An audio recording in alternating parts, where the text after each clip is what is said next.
Well, welcome everybody to Ignite Humanity Live. I'm your host, Lady JB Owen, and I'm super delighted to be here because we get to talk about humanity today and how to ignite it.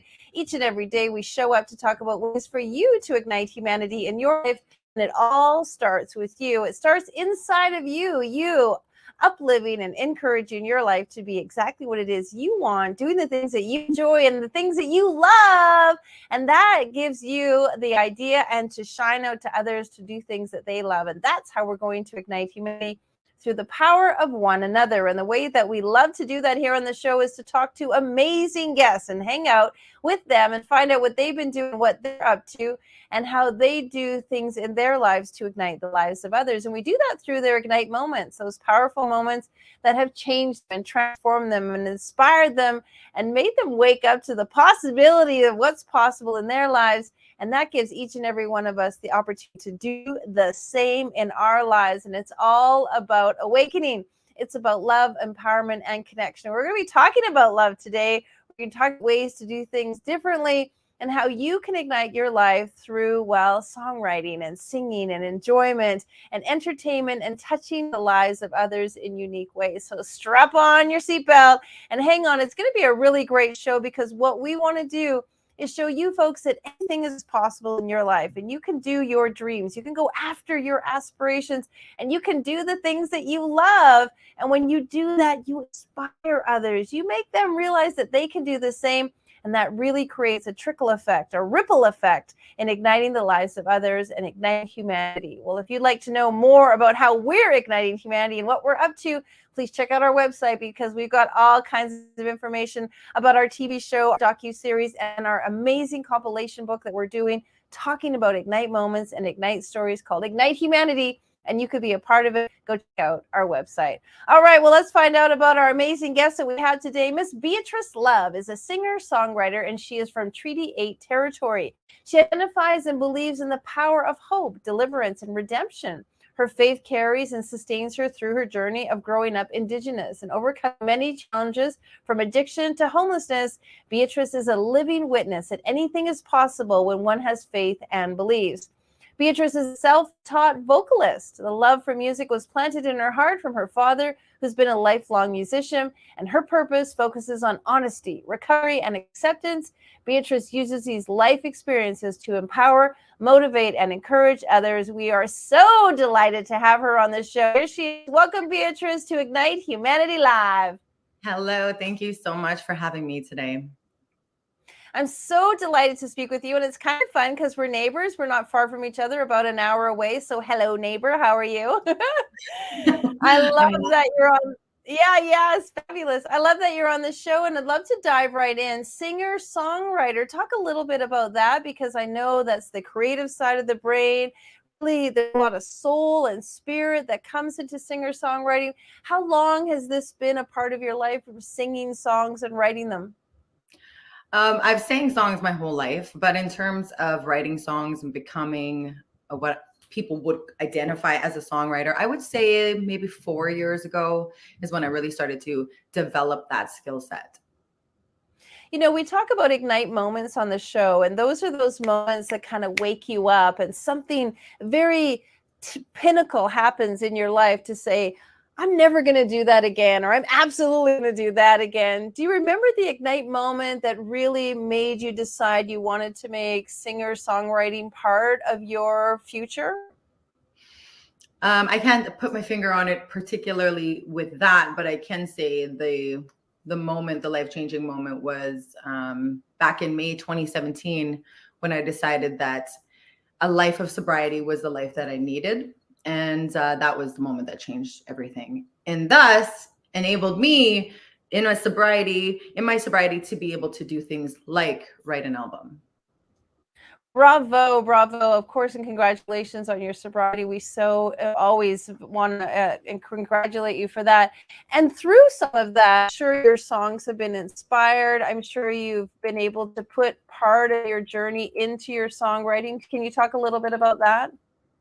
Absolutely. I think what saved my life essentially with all of the darkness, right, and life happening on life's terms, music was definitely the catalyst that propelled me to the willingness to want to unlearn and learn new things, and essentially was the thing that moved all of this negative energy out. And so every time I sing a certain song, so I wrote a song called Walk with the Devil, about my walk with the devil. So every time I sing that song, I remember where I went and playing the tape to the end, and how powerful, a relapse could be, and how it could destroy my life in an instant again.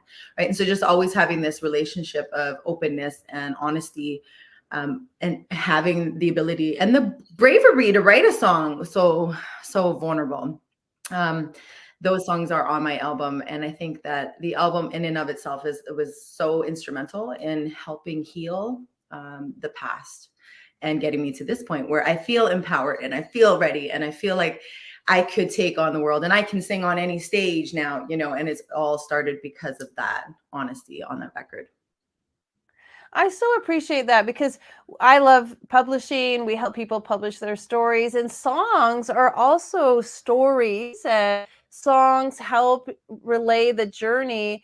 And just like writing, when you talk about the journey and you are vulnerable about the journey, there's this healing process. Can you share a little bit about that? Because a lot of people are holding back their story, or they're not wanting to reveal some of their vulnerability. And I'm sure you, just as you shared, some of that has helped you feel that confidence and that self-worth and that willingness to walk onto the stage.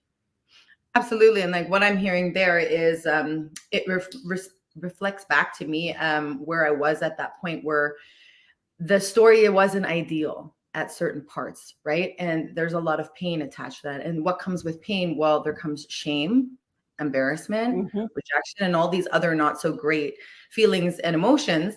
So that's the part that I wanted to hide for a really long time. And as I wrote these songs and continue to sing them out and about, there's this beautiful thing. Some of it was pretty radical and some of it took some time, but this acceptance to hold space and to honor each part of the story, even though it wasn't ideal, right?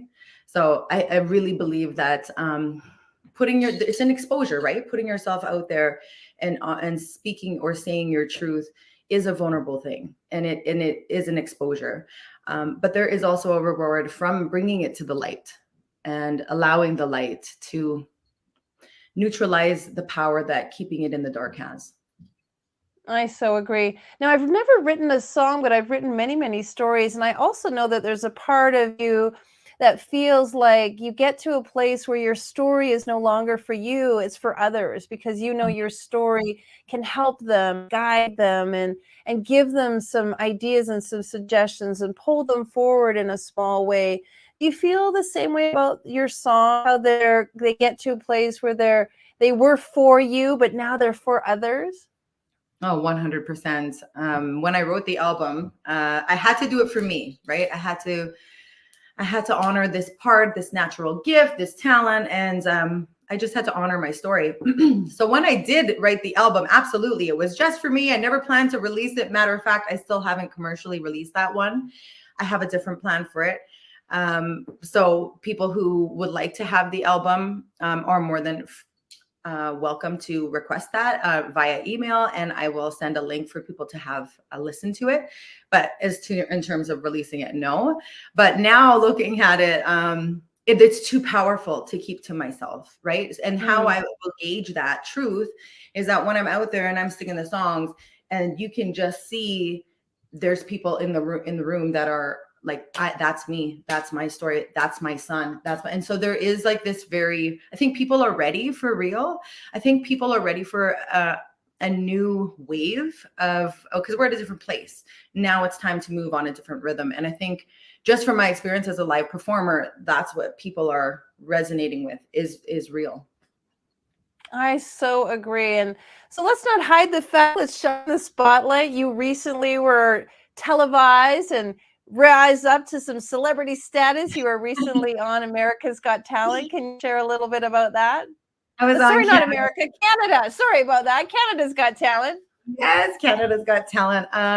It was incredible. Oh my goodness, I tell you. Every artist, every little child that wants to sing up for the world one day, like we all just want that opportunity to have that, right? And I actually had mine And I had a really great experience. I got 4 yeses on my first audition. I had a standing ovation from the crowd.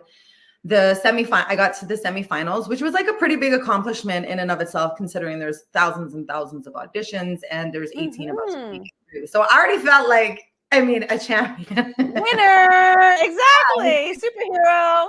So the second song that I sang was a original. It's my part of my song Warrior, and was just this beautiful offering to the people. And so I really felt like I did my part in encouraging others and doing honoring my gift.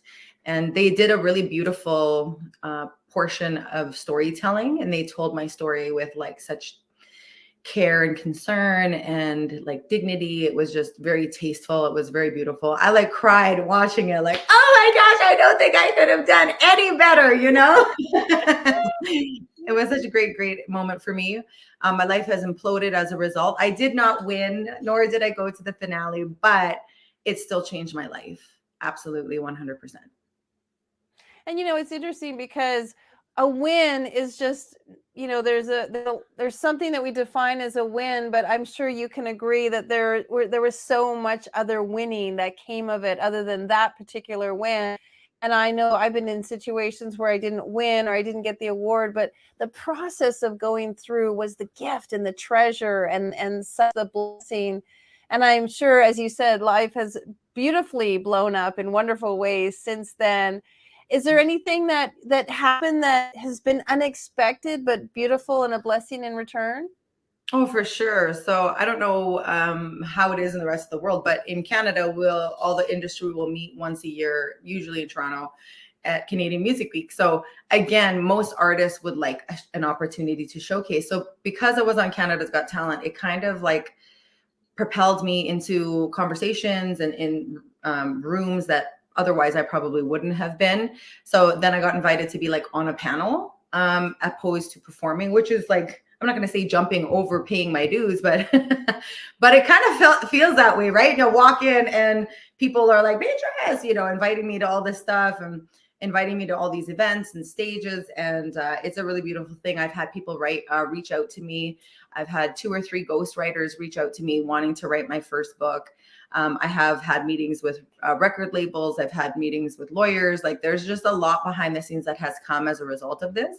So like you said, even though like I didn't get to say I'm 2023 Canada's Got Talent champion, I have absolutely won 100%. And even for me to be on that stage, considering where I was 6 years ago, which was homeless and addicted to drugs, and to see the transformation over 6 years and to be standing on a stage like that and to handle myself with such grace and oh my goodness, I don't know if you want to watch it back, but I don't think it was very much short of like the biggest moment of my life. It was incredible. I'm so proud. I'm so proud of it.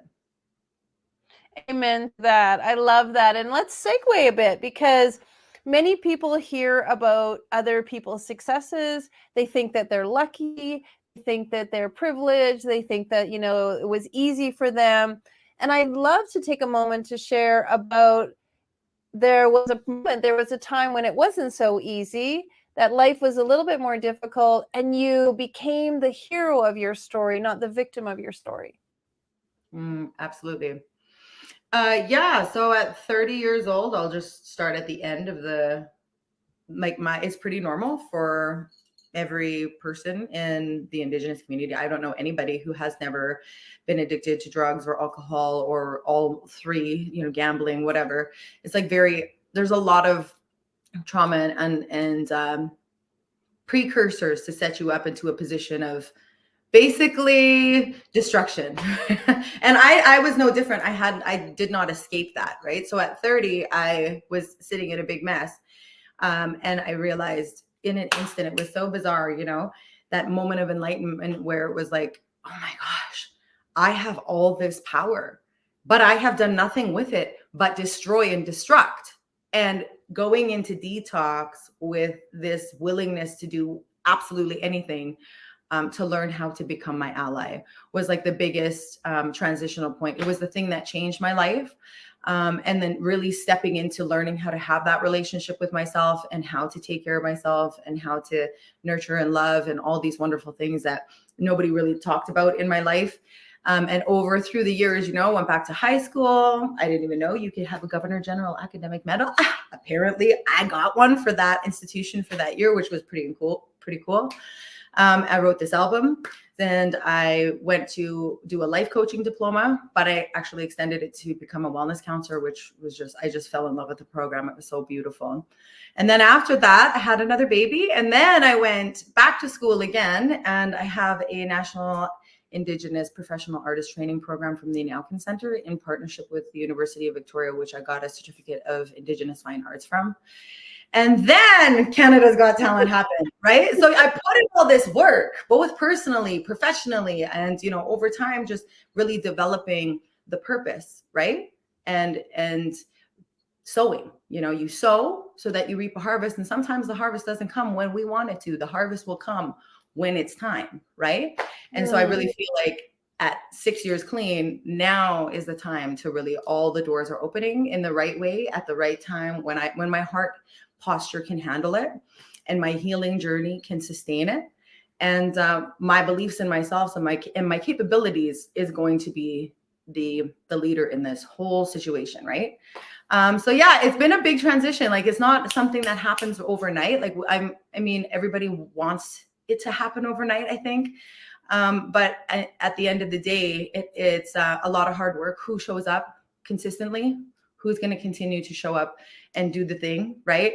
And who's going to do, sometimes it's not fair, you know that, but sometimes we don't win when we know we should have. So, and that's okay. And we have to understand how to learn to lose with grace, right? That's one thing that people don't understand.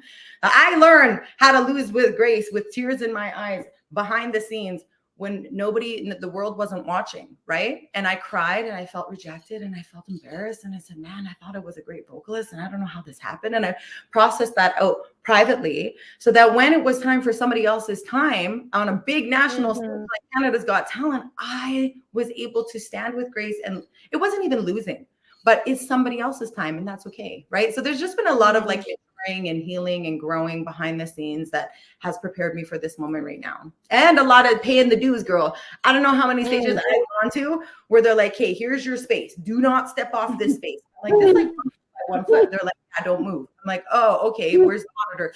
Sorry, we don't have a monitor. I'm like, oh, okay. Well, do you have a microphone? Sorry, you're going to have this one little speaker and this is where you stand. And this is what, I'm like, okay, great. Then you go on a big stage with no sound guys, or they don't, you know, and you pay your dues in places like that, on stages like that, so that once stages like Canada's Got Talent comes, you can handle yourself, right? Again, that is a season, the time of preparation.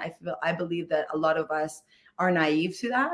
And so was I, until I learned, like, looking back in hindsight, I'm like, all of those crappy stages with the crappy sound and the crappy this and the small crowds that didn't care whether I was there, that was all necessary to be able to stand on a stage like Canada's Got Talent and hold it down. So process, right? Process and work at every stage. And a season of waiting is not a season of no, right? Sometimes we have to have that waiting season before we can step into this kind of purpose. You said so many beautiful things in that, and I want to thank you so much. One that I love the most is you said, I found, learned, to discover how to love myself and be my greatest ally and use my assets. I thought that was so fantastic, because many times it's true, we are our own worst enemy. We work against ourselves and we don't realize the power that we have within ourselves. And so I really appreciate you saying that. And then sharing your journey, all the things that you've been through, so inspirational, because every single thing we do is a process, and nobody gets to the front of the line, to the top of the mountain, to be on stage without doing the work, without putting one foot in front of the other. So it's really beautiful the way that you shared that. I think anyone who's listening, who has the wish and has the dream and one day aspires to be where you are, really could learn from what you just shared, that it does take work, it takes tenacity, it takes willingness.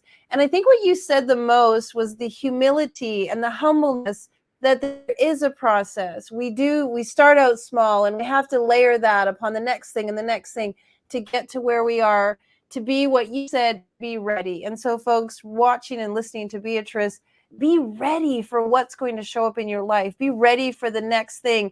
And Beatrice, I say prepare for your prayers, because when you pray for something and you really want it, and then it shows up, you've got to be prepared. So putting in all that time and that effort is so, so valuable. So anything to share with us about the future? What's next? What are you headed towards? What can you share that would ignite the inspiration in somebody listening?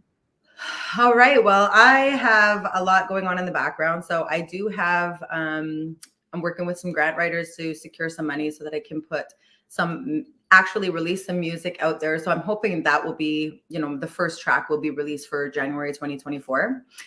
In 2024, I also have my first documentary coming out. Right now, I'm filming and producing. So I will be a producer as well, apparently, after this is all said and done. And the documentary is actually called Becoming Her Ally. And it's my offering of what I've learned, just wanting to do a healing journey and wanting to honor who I am fundamentally and how to get there. Sometimes we don't know how to get there, right? So the whole Becoming Her Ally is like the mandate of my life.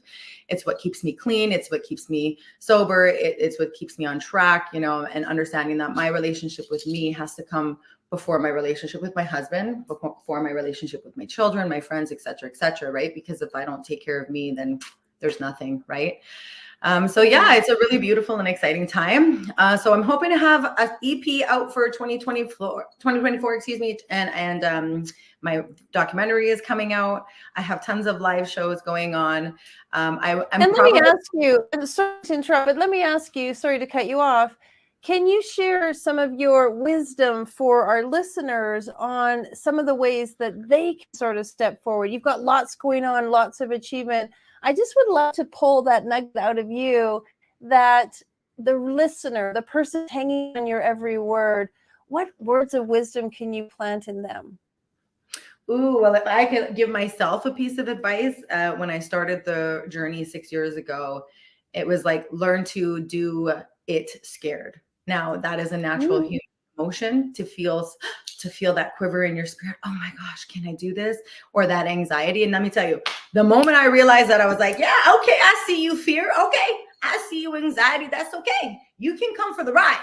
You can strap in the front seat. Matter of fact, get in the passenger, put your seatbelt on. But you need to understand one thing. I'm in the driver's seat, right? So you can come, but I'm going to do it anyways. I'm going to do it scared. I'm going to do it with my little anxiety. I'm going to do it with my little voice that says I can't, whatever. Y'all can come for the ride, but I'm going to do it regardless, right? And so really learning how to, because that voice will always come, right? Even on big stages, like that voice will always come. So we need to find a way to, like, not silence it, but balance it out where, yeah, that's okay. I feel you, acknowledge it, Kate, but we're going to move on. We're going to do it scared, right? So that was like one of the things I think if I had learned that a little bit sooner. And the reality is this: a no right now is not a no forever, right? Failure is part of everybody's story. Like, I'm gonna tell you, I'll use the recovery. I'm recovered. I'm in recovery now. I'm 6 years clean, but I failed 7, 8, 9 times at different detox, rehabs, all different things, and I didn't get it. Right. But the point was, I didn't quit. Right. And at one of those times, I finally got it. And now I have recovery. And that is part of building your character. It's a part of everybody's story. And the sooner that we have a better relationship, and we don't take it as a personal hit to our self-esteem, right? Something's wrong with me fundamentally because I couldn't do it that first time or that second time. No, babe, that's not at all what it is, right? That's how we grow. That's how we learn. That's how we develop. That's part of our life journey. It's called life on life's terms, right? So it's just, I would leave that with people. And at the end of the day, for example, regardless whether my husband hold my hand behind the stage at Canada's Got Talent, or my kids show up with big flags and, all their cheers and everything, at the end of the day, I have to be the person to give that to myself, right? I have to be the one to believe first, because if I don't believe, I can't make them believe. And it's not, it's not just people will disappoint you along the way, right? And so I always have to have the idea that no matter what, I got you. If we're going to fail together. But we can't know what our potential can be without the willingness to fail, right? And it's not a bad thing. because if I hadn't failed all those times, I wouldn't have finally got to a point where I was like, okay, this is for me. And what is my heart motivation? Is to sing for the world? Is it about like all the glitz and glamour, or is it to give back what was so freely given to me, which was hope, which was love, which was power, right? All those songs back in the day that were my anthems that helped me through the hard days. That's why I love music, right? And so I really had to get fine-tuned with what the exact vision was. And without all of those failures and without those doors closing, I wouldn't have been able to get there. So I just want to remind people of that, right? And I want to normalize that. I want to be part of that. Like, hey, man, we wouldn't got to sit and look at all of our list of failures. But without those failures, we wouldn't have been able to know when it was success either, right? So they're necessary. They're hand in hand. Well said. Well said. Well said. Well, Beatrice Love, you are taking the world by storm, and you are sharing your love, your singing, your songwriting, and we appreciate you so deeply. If you'd like to know more what Beatrice is up to and how you can follow her, check out her website and you can see everything she's up to. You will be hearing from her, I'm sure. You'll be hearing her sweet melodies, her music, and her message as she ignites the planet, inspires others, and is a true beacon of hope for all of us in recovery, overcoming challenges, and for the Indigenous community. Thank you, Beatrice, for being who you are. We so appreciate you. Congratulations, bravo, and thanks for being on our show. Nice to meet you all. God bless you all. Take care of you. Wonderful. As you can see, folks, it's not every day that it just happens overnight. It happens over a process. It's a process that you step into. And as Beatrice said so beautifully, you're willing to fail forward. You're willing to fail as many times as it takes to get you to the finish line. And you define your finish line. Nobody else says how you win. You decide how you win, and you make your win be yours and win for you.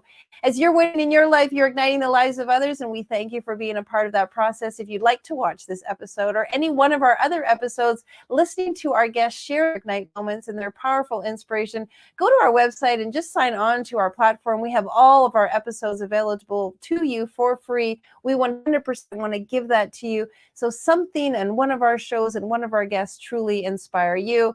And if you'd like to donate to our initiative, well, we are building schools in 12 countries, and I've just returned home from Indonesia. Just last week, I was able to spend some time building a school in Lombok, Indonesia for 113 children who have been using a pop-up school for the last 5 years due to the earthquake. It was such a rewarding experience, and it only made me make more schools, do more, build more, and ignite more children's lives. So if you'd like to be a part of that, you can always donate to our initiative.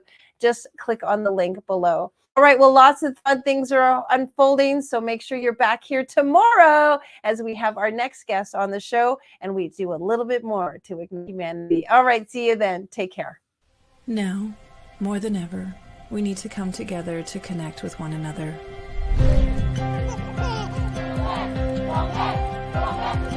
We need to feel the truth in who we are and let go of everything that's happened in the past. We need to empower every person on the planet and awaken hearts, enliven souls, come together, laugh, play, rejoice, connect, create, and love.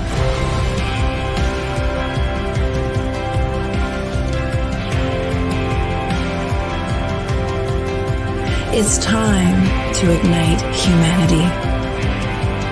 We want you to be a part of something that will impact the future for everyone. We want you to tell your story, share your Ignite moment, show people who you truly are.